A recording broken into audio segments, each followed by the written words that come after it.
vineyards in Niagara. And Carl Boucher here. We're going to hear your thoughts on all sorts of subjects. So stop by. Lots of stuff coming up. Stay tuned. We'll come.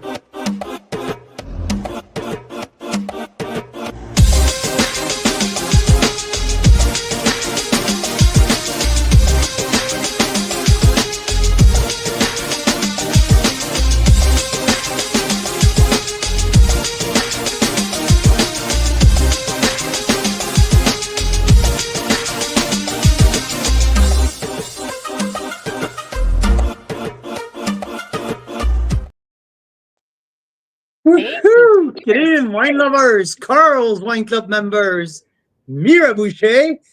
Happy Wine Wednesday.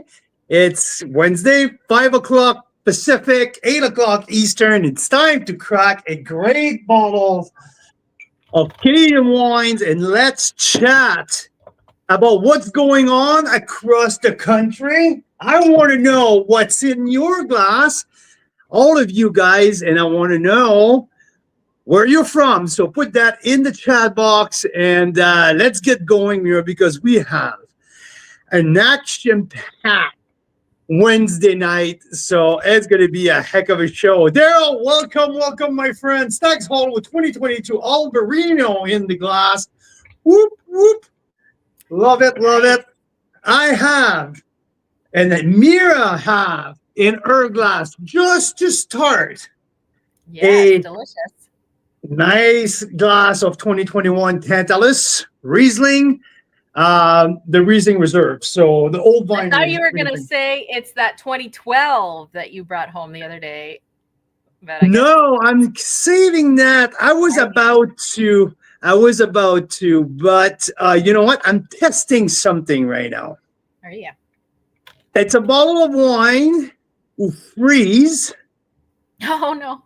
And leaked a bit, so there was like the oulage went down, and it's been like that for now a month and a half. Oh. So I'm just testing where we are with that one, and clearly with the color, the wine has aged. You know why? You know how? Because of the space that the missing wine has created, so there's more oxygen in the bottle, right? So more. So you're telling me what we're drinking right now, this wine here, froze? Yeah, and it's freaking good. Did we forget it in the freezer when it was meant to chill it, or did it freeze in natural circumstances? It freeze in the natural circumstances. I sent that to one of our members. And yes. And it got lost, and then we got it back like a month later. Yeah, exactly. Like we sent it anyway. It got lost during the strike. Yes. So the wine came back we never expect. Like, well, I got the package. Like, what the fuck is that? Like, it took me at least 2 hours to realize that holy shit, that was that package that we lost. So. Anyway, I'm testing it. I've been walking by on the one. It's freaking awesome. I mean, my 2021, now it tastes like a 2016. Something like that. Stacy, Jeff from Ottawa, good evening. You guys are tasting the Maverick Rubius 2013 and a Mouche Chardonnay 2013 Rosé. That's 2023 Rosé. Oh, and yeah. 2019 Rubius. Yeah, 2013 Rosé. I mean, Daniel Bontrins can stand that long, but yeah, exactly. Sorry, but the 19 Rubius, it's the one that was part of the rare wine of British Columbia. I'm curious to know. Tell me what you think about that great value wine, 2019, now 6 years old.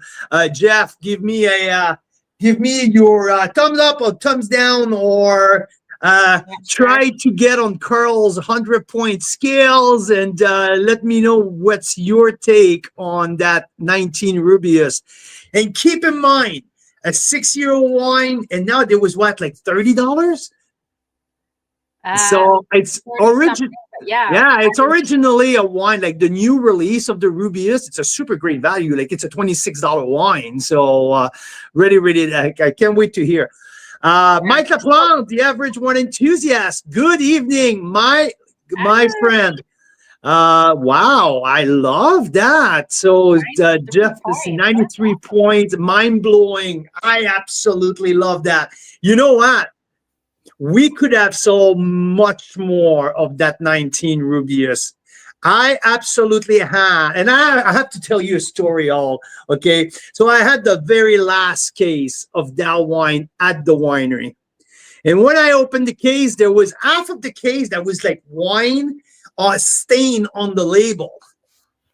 And there was like at the winery in their warehouse, there was a bottle who broke and leaked, and probably a long time ago, nobody realized. Yeah. So I got the very last case. So when I got the case here to ship it to our people, I was like, oh my God, oh no, that's too bad. So I called the winery and said, Carl, I cannot replace it.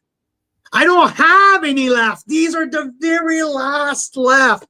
So there's a few people across the country who got some Rubius with wine stain on the label.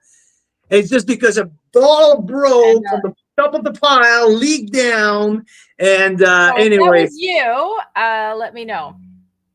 Hey? Yeah. If you got one like that, let me know.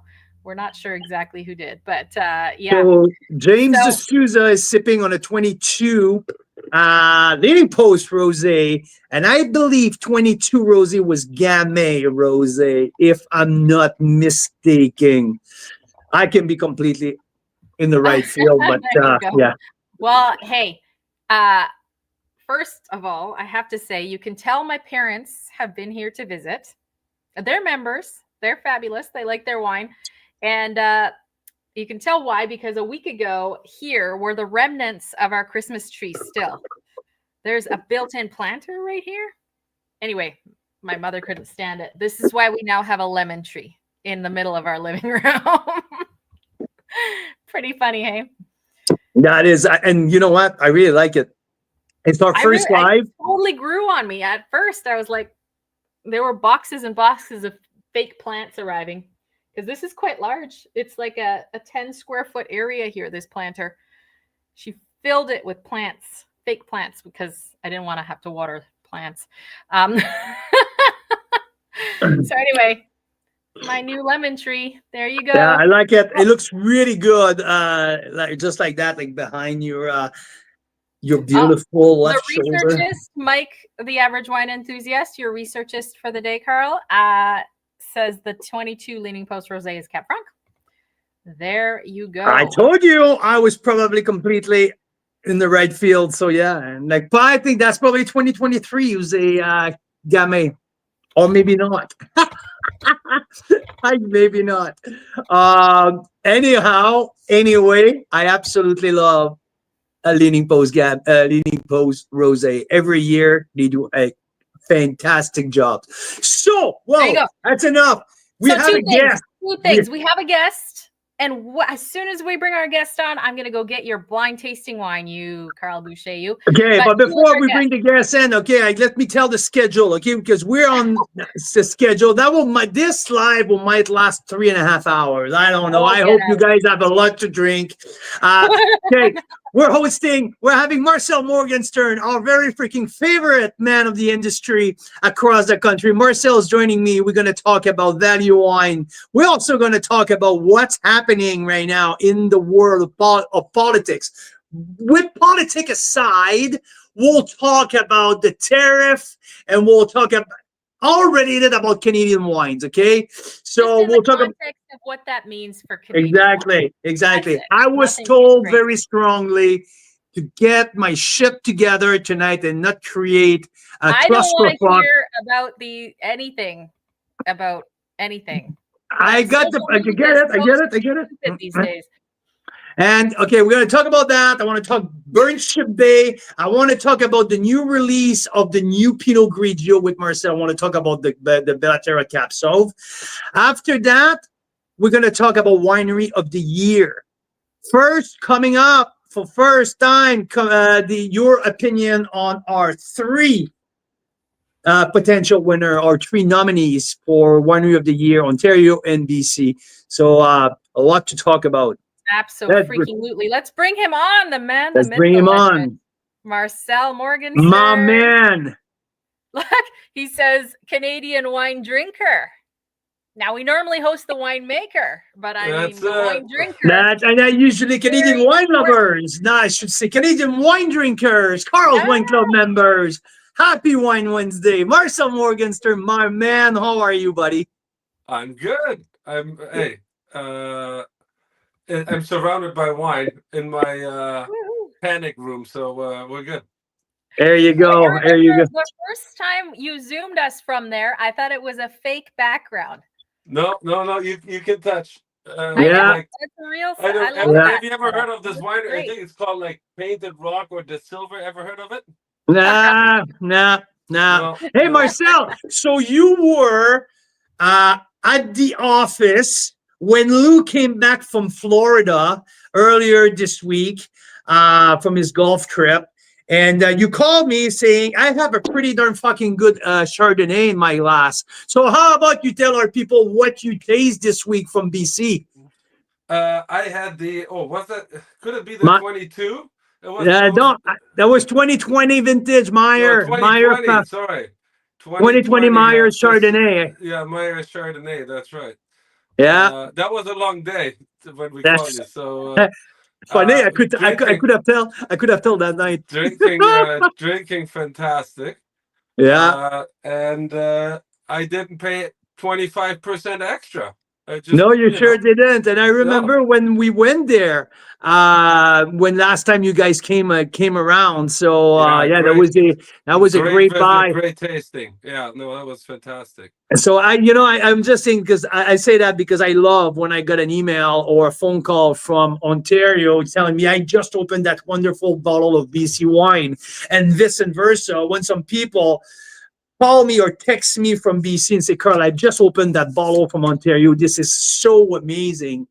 Yeah, it was fantastic. And that leads me to what's happening right now and what we've been doing for 5 freaking years, exclusively promoting Canadian wines across the country, opening up like small, tiny neighborhood where people in Saskatchewan brings wines from Ontario and people from Ottawa bringing wine from BC and all that. And we've seen that growing. I love seeing y'all, telling your friends, because we can tell, like, someone orders, some remote street in the prairies, and then the next time there's like 3 other people on that same street ordering wine, and we're like, we have converted that street. Yeah. It's road by road right now. It's road by road across the country. Exactly. So actually, I'm starting, the way that you're talking, Carl, I'm starting to think that, you caused all of this. I mean, this is the best marketing campaign that you've ever run in the last 5 years. Good job, Mira. Thank you. It's just a mass, brainwashing technique that I learned. And how you convinced the LCBO to take all the American products off the shelf. Incredible, genius. Right? Absolutely genius. See, that's how we do things. Literally, I mean, we're not over there, but this is what the LCBO website had. What, yesterday morning? Yeah. No, that's service unavailable. Our site is unavailable while we remove U.S. products in response to U.S. tariffs on Canadian goods. Hey, so the shelves needed to be dusted anyway. So, but Marcel, I've been told before the show that I can't go too far into the politic aspect of it. It was a very clear I was going to finish the show with throwing my heart out to you, but I was told not to do that either. So we can dance around this without actually getting into it. So, but one thing though, there's a great aspect of what our Canadian wineries, our Canadian product can benefit from. I mean, this is really shitty out there right now. There's a lot of shit happening. Yeah. There's a lot of crap. But if you look at the positive side, if you look at the bright side of thing, emptying the shelf from all California product, all California wine, but to me, it tells me that there's more shelf space available right now? So I was gonna say, so there's a few things. So first of all, I don't like that it has to get to this, and we're talking more of course, way more than wine here, for Canadians to embrace what we have at home.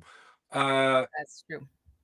Proud Canadian as of recently, but man, it's the one thing I'll never ever understand. Why is it always that the exotic stuff is automatically better than the stuff at home? And when it comes to wine, it's like there's this general statement of I don't like it. And when you go and what people really don't like, when I then ask them, well, how many Canadian wines have you tried last year? And say, well, I tried some in the past. Yeah, well, how long ago? So those California wines we're talking about, I can tell you, in the early days, most of that was crap as well. It's just, time has like things have changed, winemaking techniques have changed. Focus on small lot rather than just the big stuff. The industry changes, just like any other industry where technologies change, methods change, the appreciation for something better changes. It's just this weird thing where people make up their mind after they've tried something once, had a bad experience, and they're just done with it. So I guess in a way, bad on us as an industry to not go after that more, and but we are dealing with or so far have always dealt with a very restricted market, controlled by a couple of the like monopolies across the country, and everything else so restricted that was really hard to go and get these people to try these wines. Like the opportunities were just not there. And you were part of the early days of that. Like, you were having more luck convincing people in London how great Canadian wine is than at home for a while, right? Yeah, I mean, that's the other crazy part, including our government, always focusing on in the past, like conversation about, oh, great, are you exporting? Yeah, and then there is even government support dollars behind that, and I mean, came at a great cost to us, but for some of the stuff, we just had to go outside of the country before you guys started changing how wine is being sold in Canada. But it's absolutely ridiculous because British Columbia, Ontario, Nova Scotia, all the areas together, if we had like a quarter of the shelf space extra that what California was getting, we wouldn't be able to make enough wine. And we know it's that people want to buy it. It just there was not enough opportunity. And the proof for that is now that you see the wines here in Ontario on the shelf at the grocery stores. Guess what? People are picking them up because it's convenient, and there is some flexibility on how they're being displayed, and they're next to the foods that they love, kind of thing. There's opportunity. It's simple as that. There's opportunity for our people to see our product. It's exactly, and that, I mean, to change that mindset, you need to have exposure to it. And I just love it that you go into a grocery store right now and every Canadian product has that little flag next to it. And it's, again, not just wine, but that it's made obvious, like there is nobody forcing you to buy it, but at least And I think that really, even if we didn't have all of this stuff, I like all these tariff crap going on and so on, but just to have a little bit more, and I don't even know if it's pride, but just to have a little bit more transparency and honesty about where things are from. I remember that when in the early days, different wineries that I was working with, and we discussed, okay, how do we hide? Like, I mean, it's going to be within VQA wines, but how do we hide the fact that this is actually Ontario? Maybe they'll like it more if it looks like an Italian label or something. Like, absolutely ridiculous. Yeah. We're If you talking about look the back. late 90s. We're talking about mid late 90s. Absolutely. And Yeah. now we're And then gonna here we change the. are. Look at this on the LCBO today. Right How in the middle there. great and That's how sad is it that this had to come to this? For supposedly, which very debatable, the largest retailer of alcohol. Uh, I've never, I mean, someone correct me if I'm wrong. I have never on that website ever seen that they're showing the price that there's over 3,000 Canadian products on the shelves. I've never Yeah. seen it. Yeah, okay. So there's a few fold into that. And first, I wanted to bring that question to you. I don't know if you know more than I know. I need don't know. another glass of wine. Hold on one second. Yeah. So can you pour and listen at the same time? We're good. Yes, I can. Okay, Yes. perfect. So and Daryl is asking this, like, kind of the same, saying that kind of a part of my question here is the empty shelf at the LCBO will be replenished with Canadian wines, because if not, I mean, all of that, to me, it's just completely pointless. It's just pure retaliation and no action in our favor. It's just pure retaliation Well, I'll let you know when I find out. But if that doesn't happen, I mean, if we were in France, there would be some tractors burning on the highway. Yeah. I'm just saying. No, so now and Daryl is saying that he heard through the grapevines, grapevines, you got it, that the LCB will leave the U.S. Shelf space empty as a statement rather than filling with Canadian product. I mean, if it's that, I mean that's complete lunacy.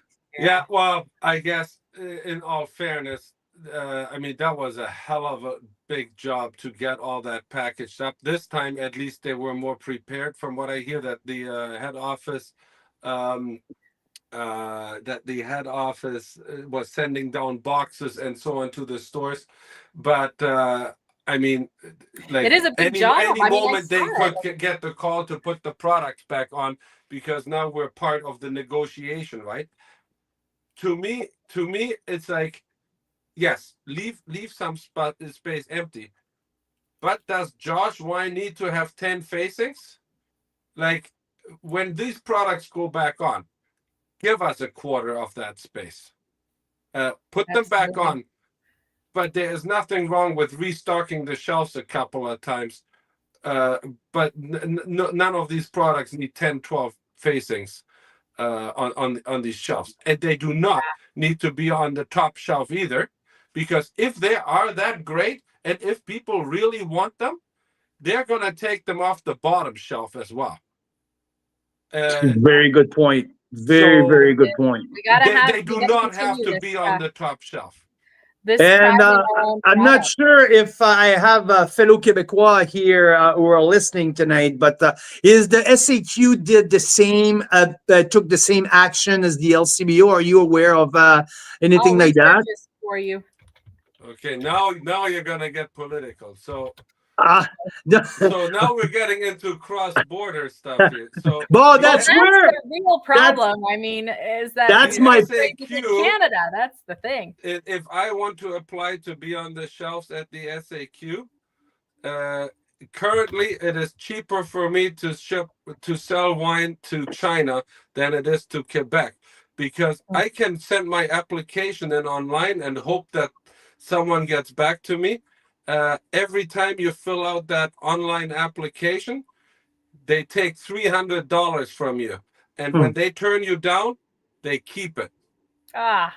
So that's disgusting. And guess what? That does not happen in the other provinces. That has to stop. Absolutely. That's the kind of thing that maybe once and for all, this will force the provinces to work together on. I mean, I'm hearing collaboration on all kinds of other issues. So.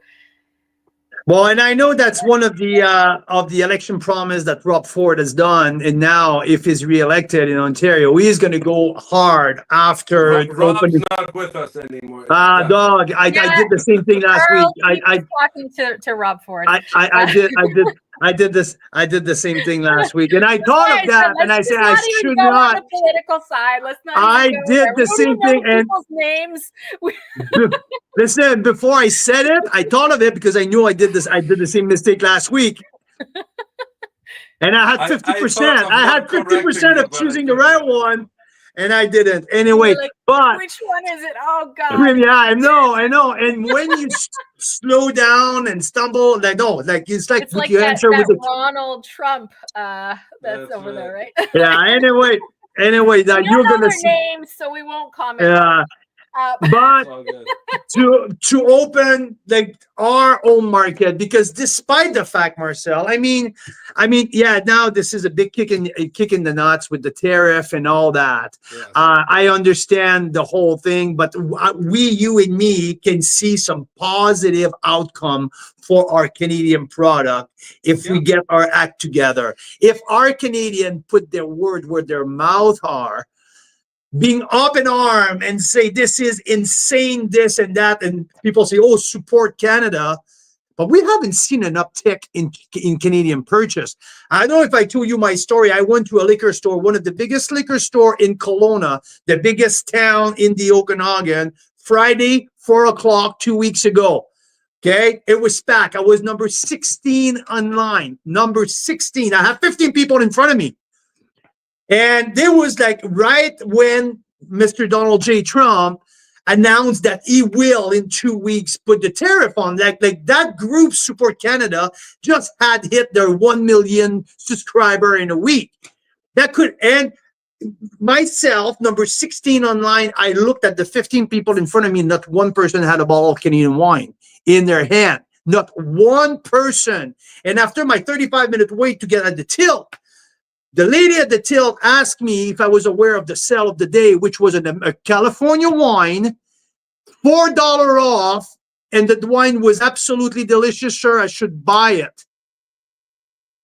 That happened to me in wine country right You're here. gonna make me cry, Carl. I know. So my point is now, and I asked the lady if she has seen an uptick of people asking more questions about Canadian wine, and she looked at me like, "What you but talking?" she's selling them California. Yeah. So anyway, long story short, my point We're is, gonna chip away. We're not done yet. Even when this is done, I hate to tell you, we're not done yet. So, but where I it's gonna see take time. a tremendous potential for growth, it's inside our own country, Marcel. It's about the provincial borders. Yes. Now Alberta just opened their border with the lunatic $2, $3 per bottle tax and this and that. But until the big guys, Ontario, BC, Quebec, come up to an agreement together, we're not going to go far. So it's great to hear that Premier Ford has that in plan, maybe to go after that, right? So now we can finally operate. I sure hope so. Because I've heard we have some friends, common friends, who are now in Singapore at this time right now. They travel for big wine shows out there. Team Canada is out there, and they just put their wines on the shelf all over Singapore, downtown Singapore, and it's much easier. They can get their wine in Singapore, and they've been exploring the BC market for 3 years now, and they cannot put their freaking product on the shelf in BC. And there is, they spend lots of money to go there, but for the industry events, there's some government funding for it. Not a lot, but there is some for it. So to me, it's like, why, if we know, like leader wise, we know we wouldn't have to export like 1 liter of wine if we opened up the provincial borders and we task all the retailers and the people that want to continue monopolies. They get tasked to put the Canadian stuff first. We're all going to be better for it. And the thing is, it's not just. I think people really need to understand that we're not just talking about the wineries. Like it's over $100 a bottle of that is getting generated in the GDP when you purchase a bottle of Canadian wine, or when a bottle of Canadian wine is being sold. We're talking about the suppliers that are involved, not just for putting the wine in the bottle and the label and the cork or the screw cap. We're talking about vineyard equipment. We're talking about tractors. We're talking about hiring all those people that work in that field every single day. We're talking about that bottle that then gets sold to the local restaurant, the dollars that bottle generates there, giving jobs to people selling them. The The tourism colleges, like attractions. our school now, who are teaching viticulture, Yeah, winemaking, these are exactly. like, this is all part of that. So yeah, it's not just me sitting here and selling that one extra bottle of wine, which, hey, listen, I don't mind. But there is a lot, there's just so much more infrastructure hanging off of this one bottle of wine. And you know, for all these years we've always gone out there, and our associations talked about that, to almost, like, I feel like, guilt people into, hey, do the right thing, and you got to buy Canadian.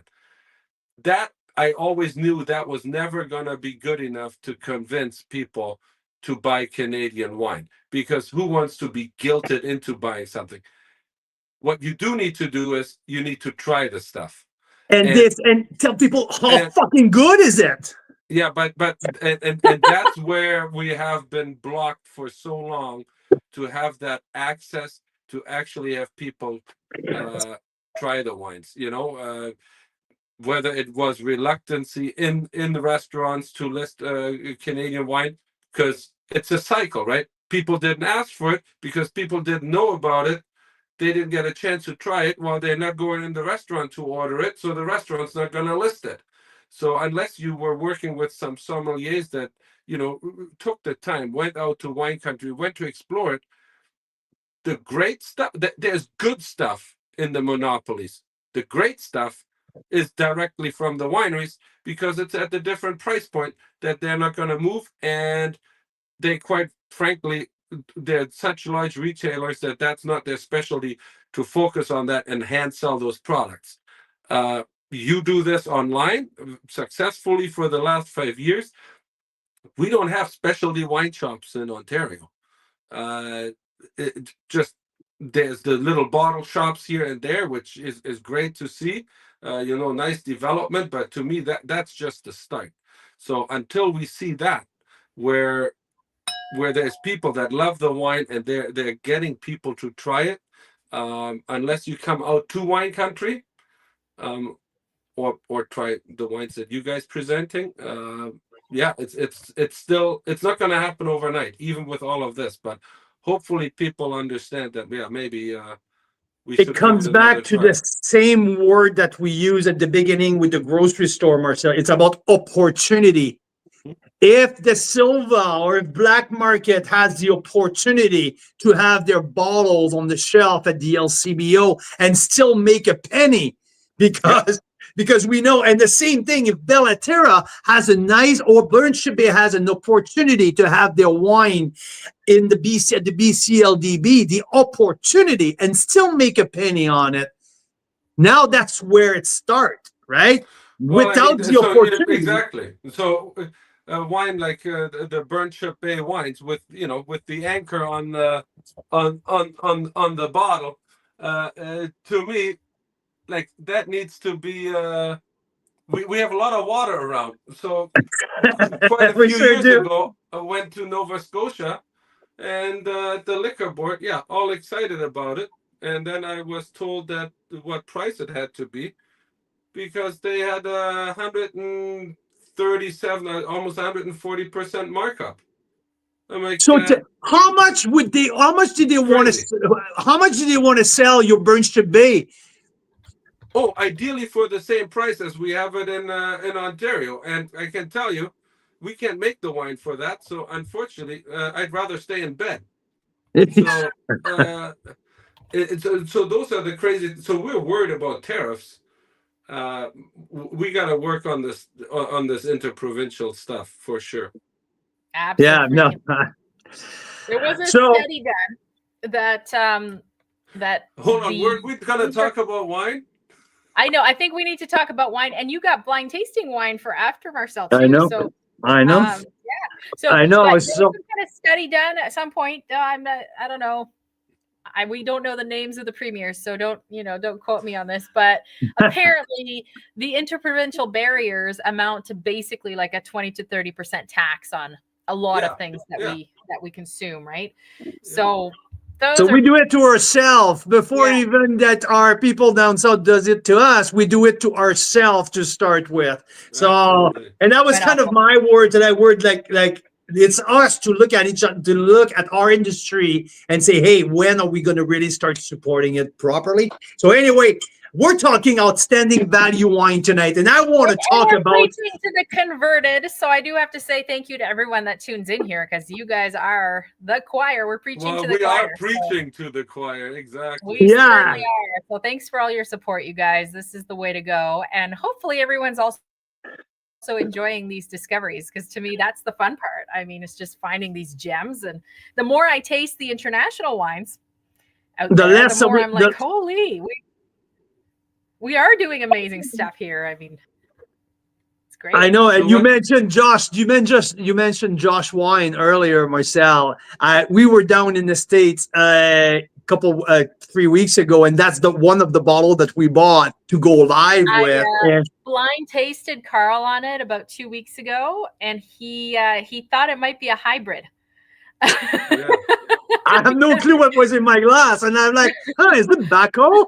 And after a few minutes, I'm like, no, this is too sweet to be Baco. I was gonna say, did you develop diabetes on Anyway, so okay, let's talk about what you do. And so this week we got on the call a couple of weeks ago and said, okay, we need to do something. We want to talk about value. We want to get a big deal out there because there's the tariff thing. So you jump on hearing from members. I mean, Dylan mentioned it. He's already got Burn Ship Bay. A lot of members are saying, hey, it's great to have these incredibly decadent, amazing gems that we find. Dylan was but you can't have those every night.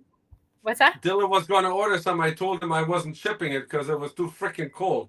Yeah, and this wine is at my house right now, and it's just about to go out to the courier tomorrow. So it should be. I thought you were about to open it right there. Not this. There's a few. But the thing about it is it's great to have all these gems we find and the special occasion wines. But sometimes you want either that seller insurance. We got to owe Marcel. We owe Marcel that term, seller insurance, which is like you don't want to open the best bottles with all your guests. Or if you have the expensive De Silva and painted rock in your cellar, and you drank one of those, and afterwards you just want some solid red, but not break the bank like with those wines. I mean, Exactly. Or if it's like a Tuesday night and you need Richard promised that he was going to tune in tonight, so that's awesome. But okay, let's talk about that. We have the 2020 Reserve Red, which was our top value wine of the year last year after tasting over 1,500 different Canadian wines. The very top value wine in terms of score, in relationship with the price point. This wine absolutely kicks ass big time. Marcel, I mean, this is from the 2020 vintage, and this wine is almost nowhere to be found. Like, I mean, this wine is not an LCBO product. No. This wine is just like I think I just make it for you. No, I never focus on it. We never focus on it. This is only the second time we've made that edition. I never really market it. It's just some of the bigger stuff from the bigger barrels that we assemble, and just to have something outside of the absolute great value wines that or everyday drinking wines that Burn Ship Bay. I mean, that's what we really focus on. We don't pretend to make wines that you put in your cellar for a long time, but this one is, I would say, is the exception. We're just having some fun with it. And 5 years in, Marcel, 5 years in, this wine hasn't even hit its peak yet. This wine, Screw cap, baby. Screw cap, baby. Big vintage, my friend. Well made. And I mean, like this wine is just about to hit its peak for $25. I mean, yeah. I know that I'm seeing like Daryl and a bunch of other members saying, stop, Carl, don't say it. Don't say it. It's going to raise the price. But yeah, this worth at least $35. Like without the shadow of a doubt, it's one of the greatest value that you can find on the market. And to me, value doesn't necessarily mean $12 or $15. Value is all by all much. The wines over deliver, right? So anyway, I wanted to start with this one because it's absolutely still one of my favorite and can even go in the cellar for a couple more years. Absolutely, no doubt. Yeah. So this now let's talk about the two new releases of Burnship Bay. You guys are one of a rare producer of Pinot Grigio. So Pinot Gris, more Italian style, crisper, fresher, ready to drink. This is the brand new bottling of the Pinot Grigio, the 2024 vintage, if I'm not mistaken. So I had not the chance to taste it because we're far apart. That was the cold snap. The wine couldn't come here. So I took your word. Good. I know. They are all good. Out every year. So we haven't always been able to feature it. The flavor profile really does not change that much. So if you looked at your tasting notes from last year, I mean that we're not trying to create anything complicated, but I can guarantee for everyone that hasn't tried it, what it is not is a cheap Pinot Grigio from Northern Friuli. So that's mean it tastes something. That's what you meant. There's lots happening on the nose. There's some great depth on the palate and on the finish. It's not that Coors Light of wine. So when a lot of times when people hear Pinot Grigio and they're really into wine, they're like, yeah, I'm out. So as much as I'm challenging people that haven't tried Ontario and Canadian wine in a long time to try that, I encourage also people that say that, you know what, I'm beyond Pinot Grigio. I only drink all the other stuff, or Sauvignon Blanc for that matter. I encourage you to try something like this because it's not that Pinot Grigio that was the reason for you to stop drinking Pinot Grigio. We have the Northern Friuli clone, as far as I know, is not being used in Ontario. It's the Alsatian clone of Pinot Gris. So much tighter clusters, like the really dark skins. So if we made it in the Pinot Gris style, it would almost look like rosé. Like if we let didn't control that part of the winemaking process, which I can't go into here further because otherwise I'll get killed by Lou and Fred. It's all about like retaining that great nose and great flavor profile of the Pinot Gris, of that clone. It's not overcropped either. And then at the winemaking process, Fred really controls that color. So it does look like that Italian style Pinot Grigio, but there's much more going on the nose and on the palate. And it's a bit of a fruit bomb, I'd say. And also the texture, Marcel. There's a texture component in that Pinot Grigio that you definitely not find in that mass-produced Northern Friuli. And by other also big Canadian producer, to not name Paler Estate or Terra, but there's a few of their Ouch. Did I? Yeah. Jesus Christ, I did it. But like when they produce like 1,500 cases or 2,000, it's their cash cow, right? But this is not you can add a zero to that easily. Yeah, I know. Yeah. But I mean, this is not a mass-produced Pinot Grigio. You produce what, 300-400 cases of that? If so, probably. Of the Pinot But Grigio? No, we do a little bit more than oh, that. a little bit more. Okay, Yeah. okay. No, So we are in that 1600 there. So, which is still for Niagara, that small amount. So. that's a good point. Anyway, my point was there's a texture into that wine, which to me brings a feeling and absolutely a sense of value. And at what, $16? Yeah, 1595 here. Yeah, Fifteen that's ninety it. five. I mean, this is wow. So bright, freshness, texture, everything you want. So that's the new release of the Pinot Grigio 2024.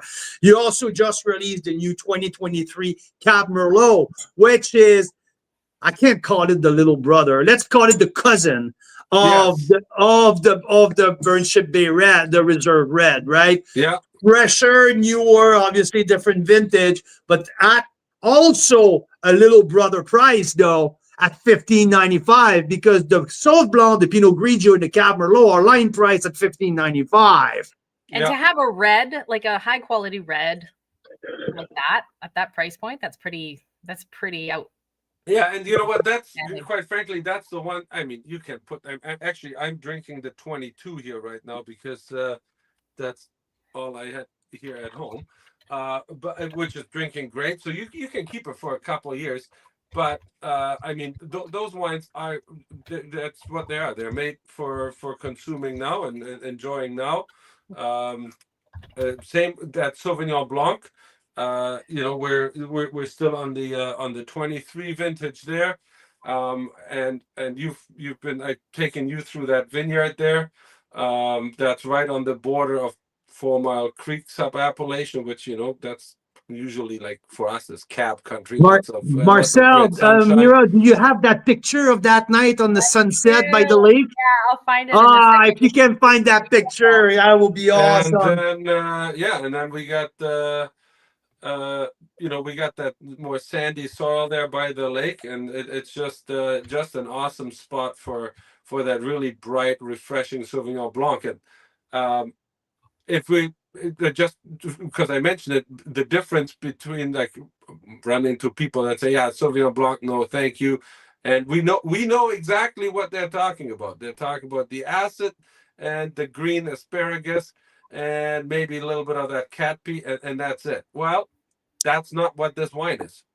It's not. Uh, It's not. so so this is that passion fruit, which we find. I found now like I think we were the first ones in that area to go after that style. Now there's some other smaller producers as well that are making great Sauvignon Blanc in our area, and I started to realize that this is not just our style. This is something typical for our sub appellation. That it's fruit forward, like really tropical. That passion fruit, Yeah. really that star fruit Yellow coming out. apple, passion Yeah. fruit, almost mango at some point. Like I mean, like this is like you mentioned, really tropical, but also there's a slight salinity that I Yes. found in that little wine. So And I you mean, do get a little bit of that, like that not so much asparagus. I guess like lemongrass, kind of like that yeah, greenness. You get that on the finish, so you're not missing that. And that dry finish really makes you like want to have like some seafood with it, or just some nibbles. That's why in the restaurants I always say, yeah, you want to serve Sauvignon Blanc, because if someone comes in and they just want to have a glass of Sauvignon Blanc, you're guaranteed to at least sell an appetizer, because after that first and second glass, that acidity and so on, it's like, yeah, you want to nibble on something. So but really started to realize that is really even beyond what we do. That's that unique style that comes out of that border, like 4 Mile Creek Lakeshore appellation. So really exciting to see Sauvignon Blanc hopefully get a little bit more recognition out of our area. So, and this vintage was the 2020, was still on the 23 vintage. I tasted that wine. I gave it a 91 points. Again, 15.95, 91 points. Now, the crazy thing, Marcel, when we had our phone call and you said, excuse me, I will have to quote you on that. Fuck that, Carl. Let's do something about it. Fuck that. Let's get $25 off on this. I'm like, are you sure, Marcel? Like, I mean, these are $15 to $16 wine. The margin is fuck that. Let's do something about it. I said, okay, let's do something about it. So this pack. I did it for Mira, not for you. So. I know. So I have no doubt about that. Absolutely no doubt. But you know what? $25 off on 12 bottles of $16 wine. It's absolutely fantastic. Well, listen, it's so like that goes under the headline of supporting local pays off. So I want to like that satisfaction has to come right away. Well, that satisfaction is okay. Go ahead, Mira.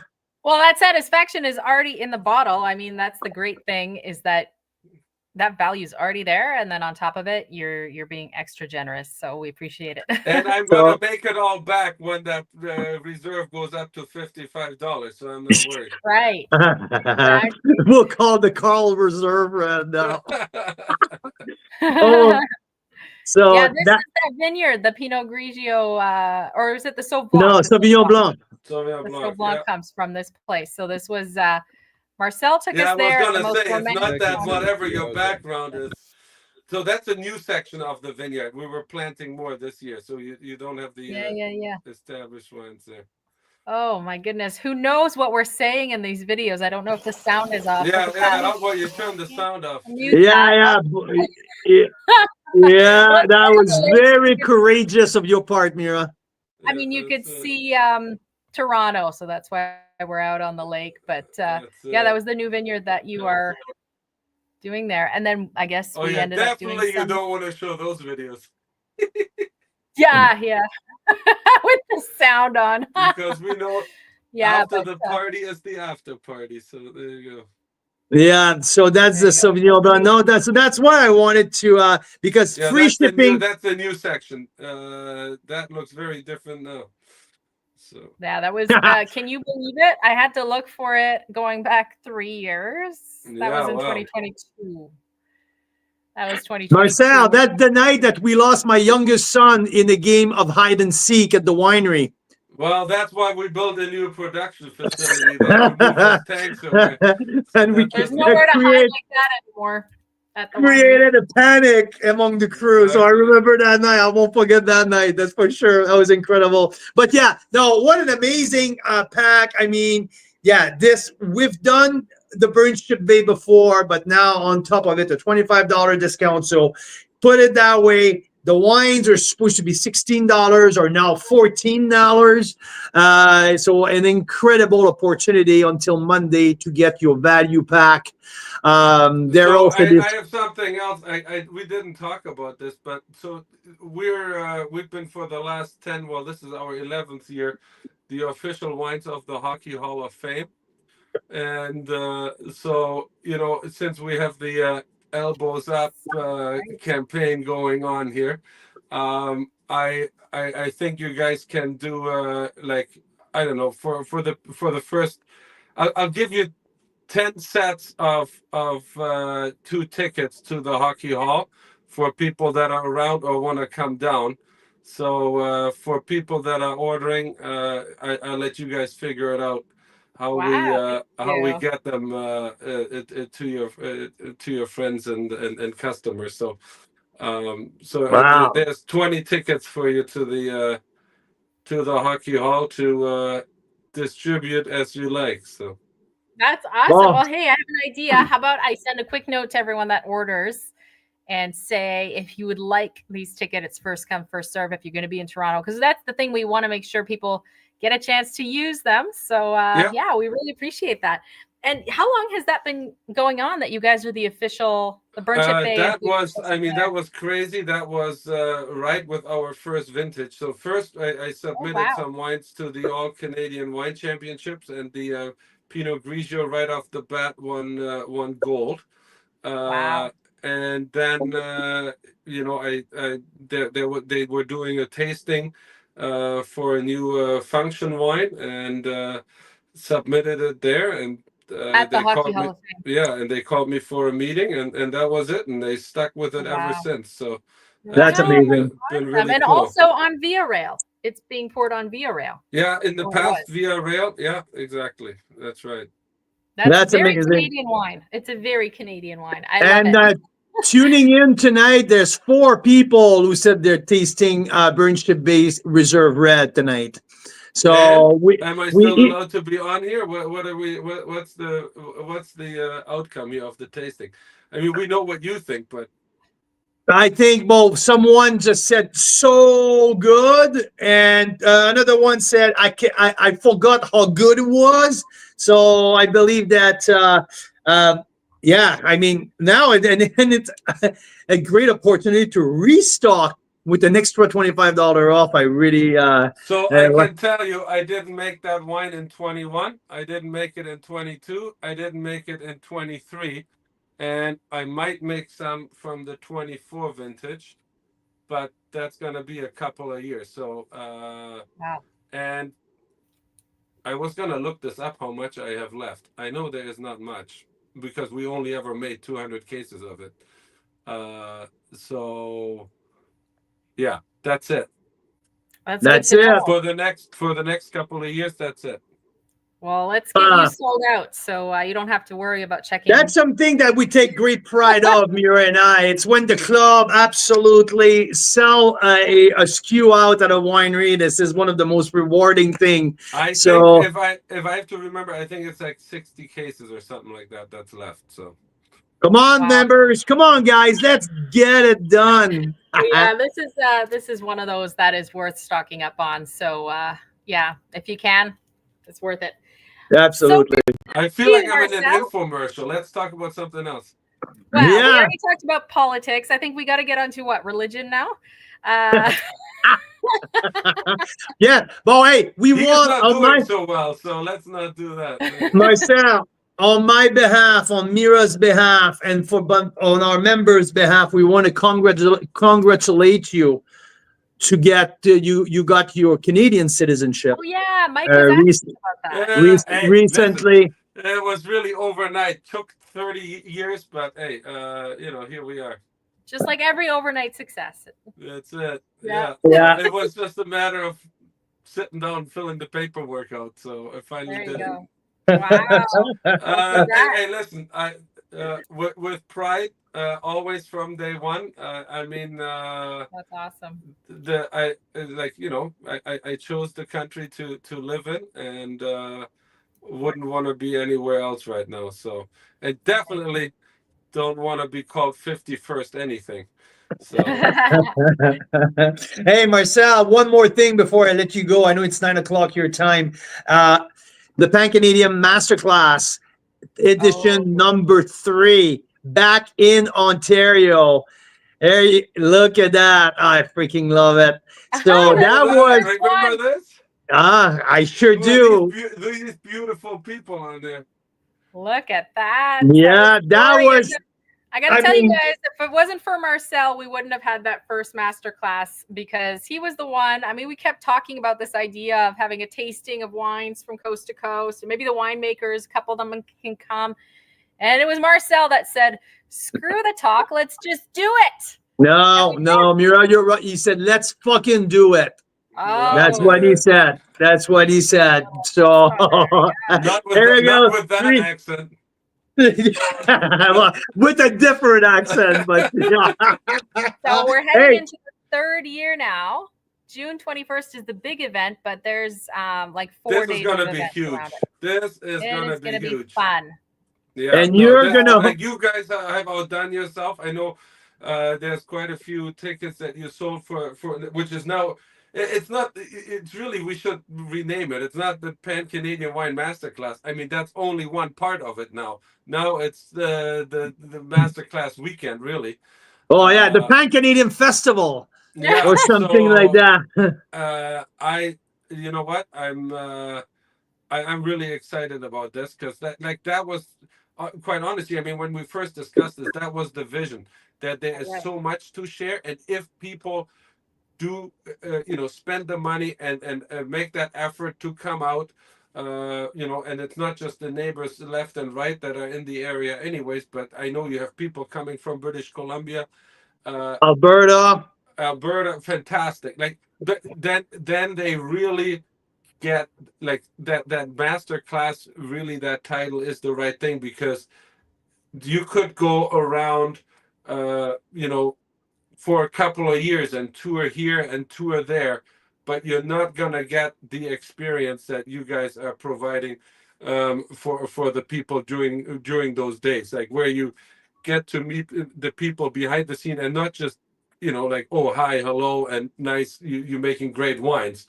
No, it's like you're part of the group. You're in the vineyard.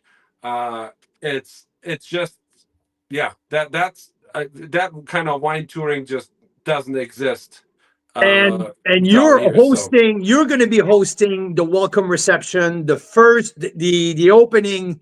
I call it the opening ceremony of the festival. there you The go. Yeah, exactly. It's going to be at Bellaterra on a Thursday night. Yeah, I mean, with like this is really exciting.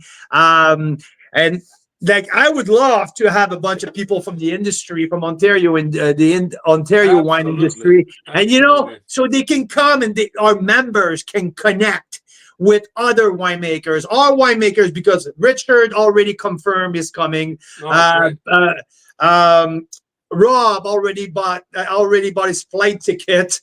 I mean, we have like some of our winemakers already confirmed they're excited for that. So to have the place packed with some people from the industry as well will be really good. But the local people, I think it's going to be a heck of a party to kick off the festivities for an incredible weekend. I'm really excited. And you know what? Like you can't. There is no. I wouldn't know how to come up with a marketing campaign for something like this. The only way that this has grown and it is growing is that word of mouth, and I think that's why you're getting the right people, the most engaged people there. So and from all levels of wine knowledge. So only because it's called masterclass. I mean, you saw it when we were in BC at Hester Creek. There's uh there's the absolute wine geeks, and then there's the people that are just discovering everything. And people should. I think sometimes when you have that word masterclass, we got to work on that. People are not scared of that word, right? Because Yeah. really the conversation is not about like testing you on your blind tasting skills. Yeah. No, it is about getting to know everything beyond the wine, right? Like it's Yeah. yes, there's the wine, and we appreciate these wines together, but we're not dissecting the chemical makeup of this wine versus the other, and talking about pH in the soils and stuff like that. It's on a much bigger scale and a much, at the same time, much more personal scale, and that to me is what made this live. And I don't think any of the three of us, we can claim that is the theme that we thought it was going to be. That developed in front of our eyes when we had everyone in the room together. And Oh, and I mean, to me, I only then learned what this whole thing was going to be about. Yeah. People like that knew it. Marcel, watching Richard De Silva talking about his family roots and getting emotional talking about that just happening like that. I mean, these are moments that you don't forget. Having Keith Dyer for Claus and Shay starting to drop tears talking about his staff and how appreciative. Like, I mean, these moments are special. or Lou and then Brian Schmidt going after each other about the bench and Niagara on the lake in front of an audience of 100 people. It's freaking fucking Yeah, I don't priceless. think either one cares that there's people in the room. So,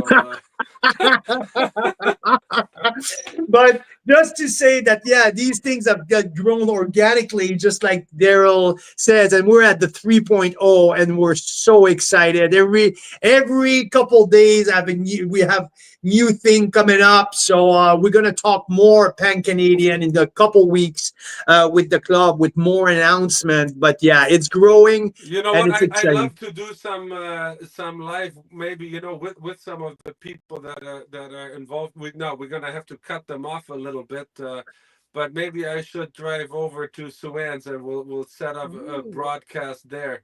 I love it. And show a little bit, even though if it's still cooler outside, where things are going to be set up and so on, because I mean that alone, where that event is going to be, like the history behind that place, how beautiful it is, there is no, like, there's no comparison. Like, it's just unbelievable that over 200-year history of being, like, that family being on that property, and the scenery around it. And for your people that cannot just buy the wines by the pallet, by the box, but they can buy it by the pallet, and they own a plane, I mean, they can fly right into it. There's the landing strip right behind the winery on top of the escarpment. I did say last year, didn't I? I was like, well, if a lot of us are going from BC and Alberta, maybe we should charter a plane and just land right at Suans. Yeah, not that size, okay? No. Like maybe like a two 6-person people, plane. Okay. But hey, yeah, Marcel, the week of March 31st, that first week of April, we have completely blocked off to the Pan Canadian. I was saying maybe each day comes with multiple announcements, maybe a live every day with different winemakers. But that is the week that I predict this event will sell out, and we are just going to if you can't come to it, then tune in that week, because we're going to share a lot of what's going to be happening. And I love Mira's enthusiasm when you see the size of that tent, the size of the venue, and Mira says gonna sell out. I love where we're going with that. Yeah, no, it's very hard to contain the excitement about that, but it's gonna be great. You gotta be there. I mean, the last time, so every time it was building, very, very cool. So yeah. Well, thank you, my friend. 9:15 your time, so we'll let you go. I gotta go and bake my daughter's birthday cake. So happy birthday to her! Wow, that's it. She's gonna be 11 going on 21. Wow. yeah. I know that feeling. Vanilla cake or a chocolate cake or no, lemon. Yeah. So I can send you some lemons. I got some lemons here. So very good. I wonder why, I wonder how. What song is that? That's the first thing that came to my mind when I saw the lemon tree in the back. There's some music trivia. We have people in on here, and I'm not freaking singing it either, but that was just about to say, sing it for us. So somebody gotta get that. What song is that? We have the average. I wonder why. No, I wonder how. I wonder why. Mike, the average wine enthusiast, is a music savant. So and, Mike, and the lemon tree comes in the song. Oh my God! Like I'm bad. Okay. I googled it. Is it called the lemon tree? Perhaps. Yeah. I'm sitting here in the boring room. Another rainy Sunday afternoon. I'm wasting my time. I got nothing to do. Okay, but I have no idea what song. It's a beautiful song. I'm just saying. Well, I'm gonna listen to it. There you go. There you go. That's awesome. Who sings it? Who sings it? Fool's Garden? That's right. Exactly. That's right. Wow, man. Thank you for helping out. That's it. There you go. Love you guys. Thank you, man. Thank you. Canada, elbows up and glasses up. Cheers. Glasses up. Thanks to you. Burnship Bay, $25 discount on an order, free shipping for 150 and more. I We mean, this never is. talked about the Cab Sauv, but we are going to, especially Oh on fuck! I Friday, forgot about the Cab Sauv. a special email just about that. But because Okay. Terra and Burnship Bay are at the same place with the same amazing winemaker and wine grower and the amazing Marcel, you can kind of order from both places this week. So Yeah, 2 seconds on that. How many times have you bugged me for back vintage stuff and I always said no? I Yeah. know. Oh, I know. that's right. Every time I said no. And very limited. Not a joke. You can get 25 3-packs. That's it. You know what? I knew it was a. It was 24, but he said 25 for the tariff 25. Yeah, and then there's a broken case, which I didn't think about. That's what it was. A good night that night. I could have got pretty much everything I wanted out of Marcel. Yeah. The guy Anyways. gave me this dollar discount, give me free and there is shipping. no discount on this one. It's I tell you, we did the not like just a couple of months ago. The whole team, Fred and his team, we our winemaker and his team, we went through that tasting again, and yeah, holy It's spectacular. shit. So I mean, I had. Sorry, so the 2016, okay. Yeah, that's what I want you to talk about, because I haven't tasted the 16. So oh, we're going over an hour and 10 minutes here. Like, are we gonna put this in? Like, do people still want to hear from us? Because otherwise, we'll stop. Yeah, hey, I mean, the viewer keep increasing. So fuck, let's go. So 2016, and I'm gonna be honest. I keep most of the stuff from the different vintages in my head, but I wanted to check on that and compare it to 2017 and then 2020. I mean, that's recent memory here, but so 2016, hot year all the way through. If you can't make like cabs in the 4 Mile Creek sub appellation in those years, you have no business of growing and making cabs. Period. Stop. 17, holy shit, we were crapping our pants. It was wet the whole freaking time. But doesn't really matter that much if the grapes are still tight and green and not much happening, right? So the moment veraison, like ripening, started to happen, it dried up and was dry all the way through. So those with a long fall, right? Yes. Late ripening season. So I feel, I mean, 2016, that wine is drinking absolutely amazing. 17, same thing, like slightly different structure, but I think 17 was a really underrated vintage, because I feel like I started to notice patterns from the late 90s to now, that there's a lot of times where you have this great vintage, and then you have a follow-up vintage that maybe not as obviously great, and it might take a little longer to come together in the bottle, but all the critics, wine writers, newspapers, at that time, that they're so busy still talking about, because the wineries are releasing those big wines, that the next vintage kind of totally gets forgotten. And to me, that has always been some of the best finds in our region. So you could say, for example, like 2012 was very similar to 2016. 2013, little bit more challenging, but if you did the right things in the vineyard, there are wines that are freaking fantastic. It's the first vintage that Terra made in a passamento. That thing is still going like strong. The wine came, like when they pressed it up, it was like black almost coming out of the press, like so concentrated. wow. But nobody really talked about was talking about 13. So Marcel, if you allow me 1 second, I believe that 17 will outlast 16 in the cellar. Yes.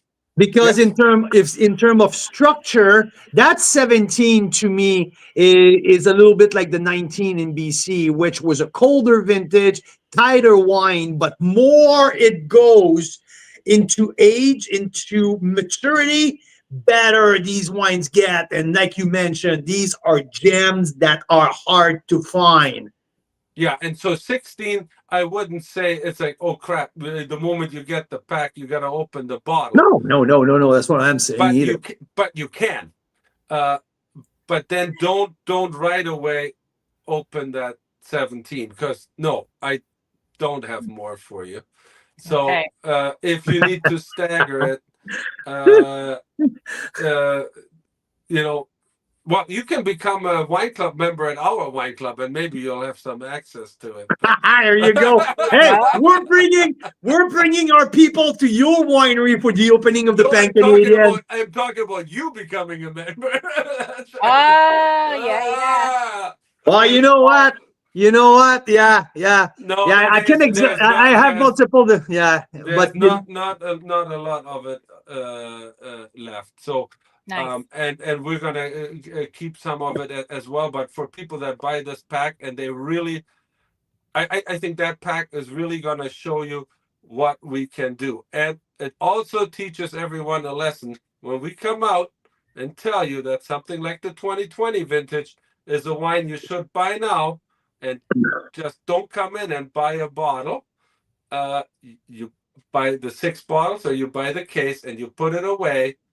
This pack proves to you that that's a worthwhile investment, because these wines last, and that pack is the real answer to oh, but I'm gonna miss my California cabs because they're so big. Well, I challenge anyone to show me that this cab is not as big as what you can get from there. So exactly, just less sweet.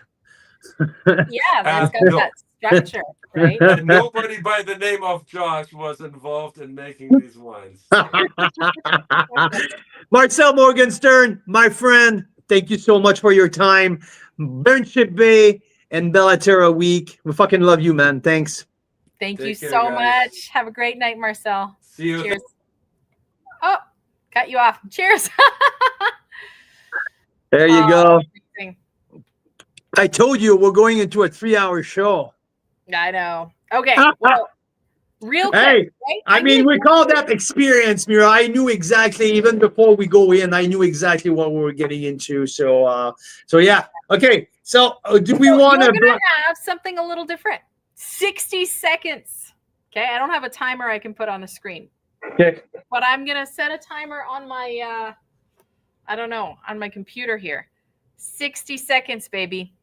You got 60 seconds per wine to tell me everything you can about it. Okay, the rosé is a rosé Merlot, so I can tell you that right now. Yeah, Okay. I'm sure. All right. Well, that I don't even know. See how terrible my research skills are today. So yeah, that I can tell you just that. And now the red, it's a medium body red, ready. It almost smells like carbonic maceration. Ready, tutti fruity.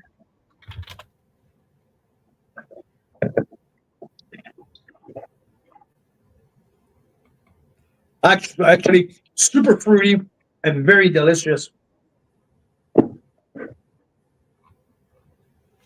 Yeah, I truly feel that it's carbonic. Like it's that type of fruity, approachable. Which kind of grape though? It's really hard to tell. I would say I'm not saying it's not Merlot, that's for sure. So let's get that out of the way. That might be a light Gamay. That is bang on. That is a Gamay. Yeah. Maybe concrete Gamay. That might be a guess as well. I don't get oak in there. I might say concrete. And price point $25 to $28. I would give you a 90 plus points, maybe a 91, because it's very delicious. The spice are very typical Gamay. Clove, white pepper, lingers. Very, very well made. This is very fucking delicious. Well, that's fantastic. Well, let's start with the red. Okay, so with the red, it is a Gamay. It is $22 including tax. So you're bang on with the price. It sounds like came in under what you expected. So that's really good. It's, what else can I tell you? Yeah, nothing else too crazy to tell you. Oh, you said carbonic maceration. So let me tell you right now. Oh, you're right. So in all cases, yeah, so 22% of the grapes were retained in whole clusters layered in with crushed berries, which is what carbonic. You got that right. You got that right. Yeah, well, I mean, since we had a couple of experience with that, and especially with Big Head, I remember with Jacob, I had an extensive chat, and I since then I can pinpoint carbonic, and yeah, to me that was a yeah. Well, are you ready for the reveal on the red? Please. You basically nailed this one in every way. And that's one of my favorite. Yeah. We put that into our yeah. Wow. Okay. Good job. There you go. And the other one, the rosé, you said it's a Merlot. And according to their website, there's no Merlot in there. Okay.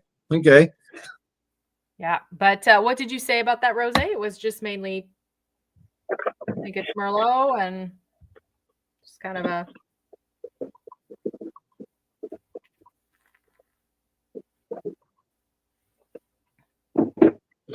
No, it doesn't taste what it smells, though. First, you serve it to me room temperature, so I didn't have the right aroma. Yeah, no. Oh, no. It's not. It's not. It can for blind. It really should have been chilled. Yeah. Yeah. So now I like the. I like the crunch. I like the. I like the crunch. I like the hang.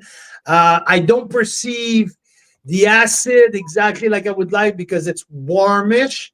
So it's fairly hard to, but I would, because of the white spice at the end, might say it's Gamay Merlot. It's Gamay Rosé.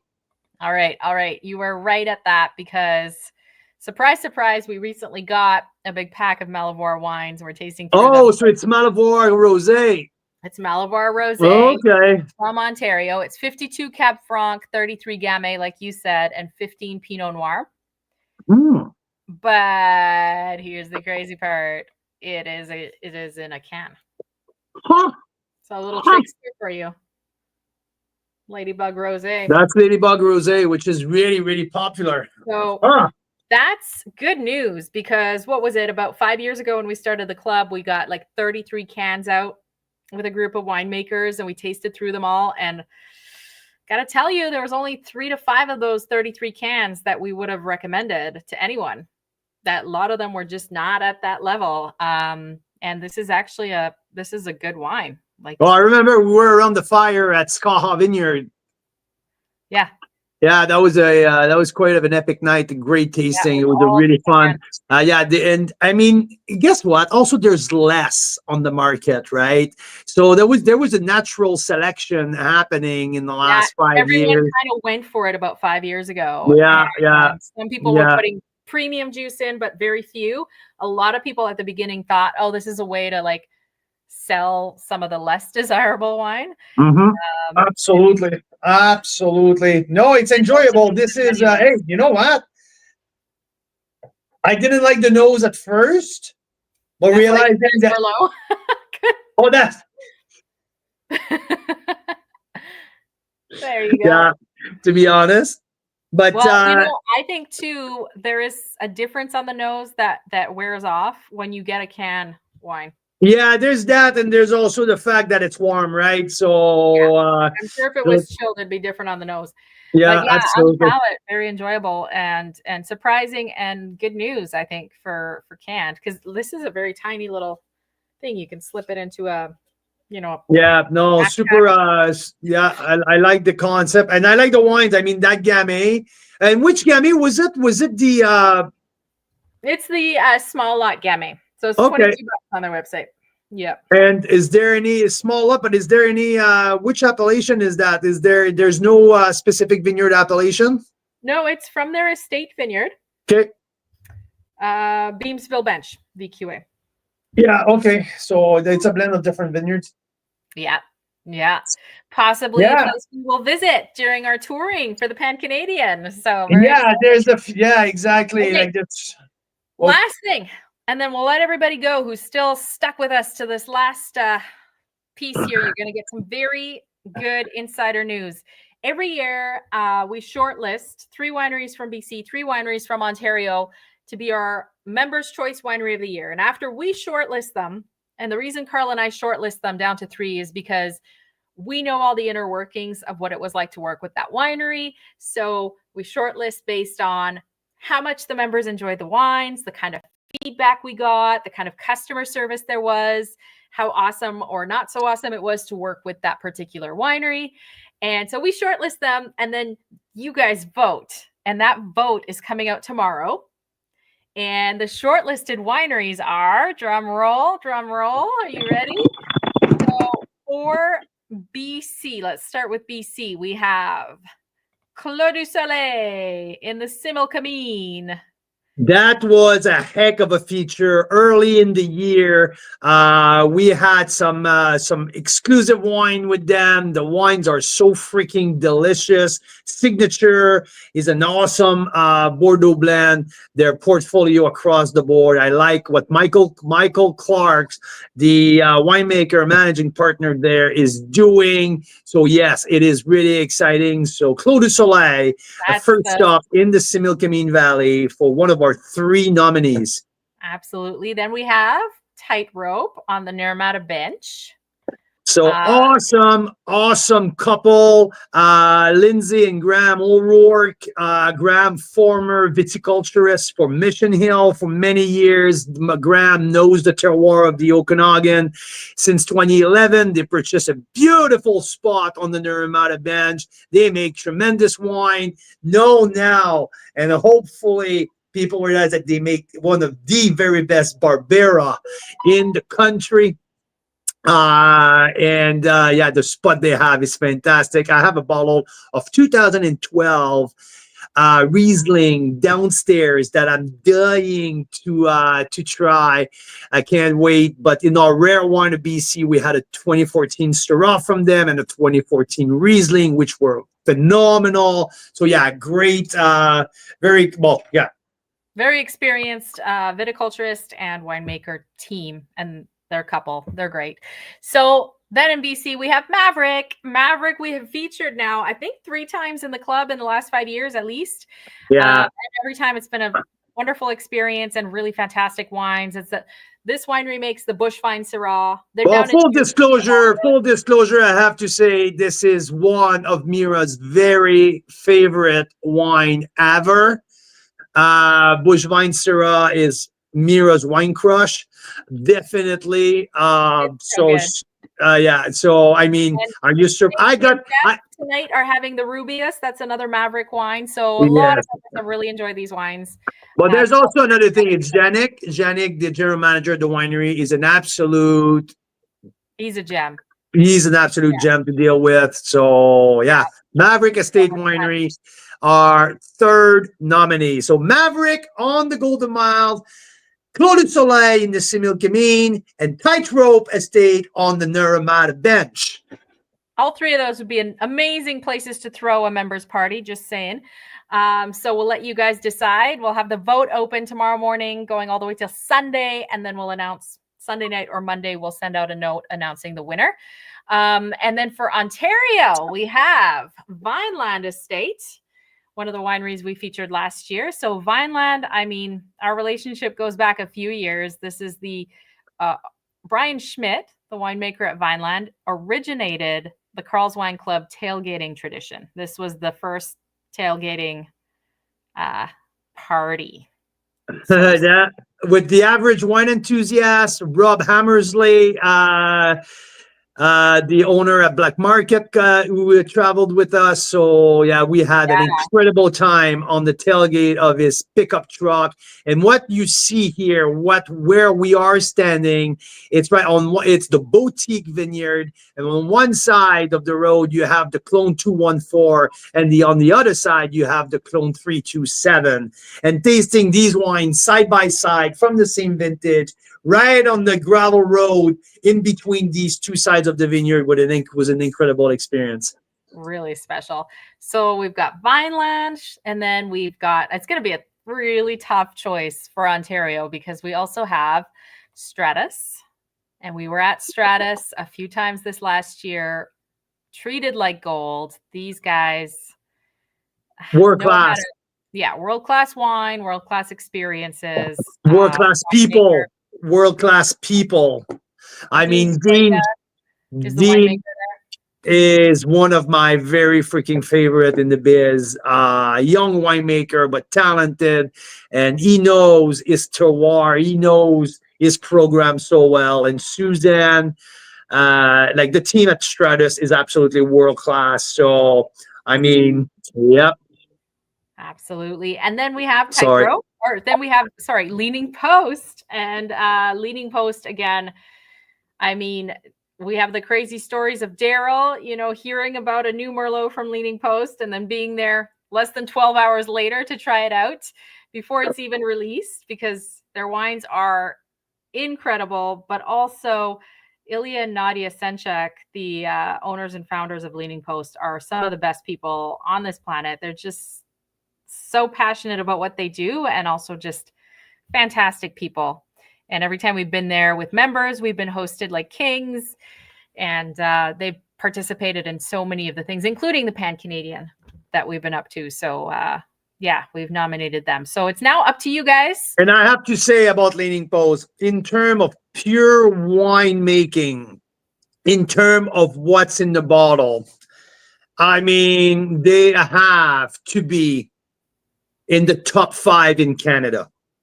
Like, Ilya is not talented. He's extremely talented. The wine at Leaning Post are not great. They are fucking outstanding. The lineup of wine at Leaning Post, I mean, for me, pound for pound for wine specific, wow, like hard to beat. So we have a tough race for Ontario Winery of the Year. The legend of Brian Schmidt, the incredible location and team at Stratus, and just like incredible people and a wonderful wine lineup at Leaning Post. So yeah, you guys are deciding. You guys going to decide where we go? Yes, Leaning Post, nudge nudge, wink wink, say more, say no. Yeah, you're right. I mean, they're amazing, and so that's why we could never decide on such an award. And I'm so glad that you guys get to do it. So good luck with the vote. Hand off on that for Carl. I don't have anything to say. So yeah. Amazing. Yeah. Might have to be a 3-way tie this year. I don't know. We'll just do a progressive party. We'll go from one to the next to the next. Dinner. I mean, there you go. Well, it's been fabulous. Great to see everyone. I mean, my camera here is about to die. Yeah, I think we gotta.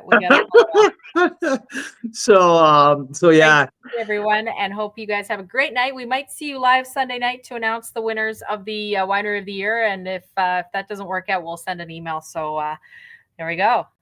And you know what? I knew it was going to be a great show. I knew it, and I hope, Mira, that you're proud of the non-over politic component of it. I hope that I didn't disappoint you. I stepped away. I'm not sure what happened, but the comments were not horribly divisive. So I'm proud of you guys. We managed a political conversation in a very heated time, and we're all still friends. So I like that. I like that a lot. There you go. It's Burnship Day. Incredible value wine and Terra week here at Carl's Wine Club. So yeah, thank you all. It was an incredible show. Love you guys. Canadian wine lovers, Carl's Wine Club members, Mira Boucher. See you next time. Have a great night, guys.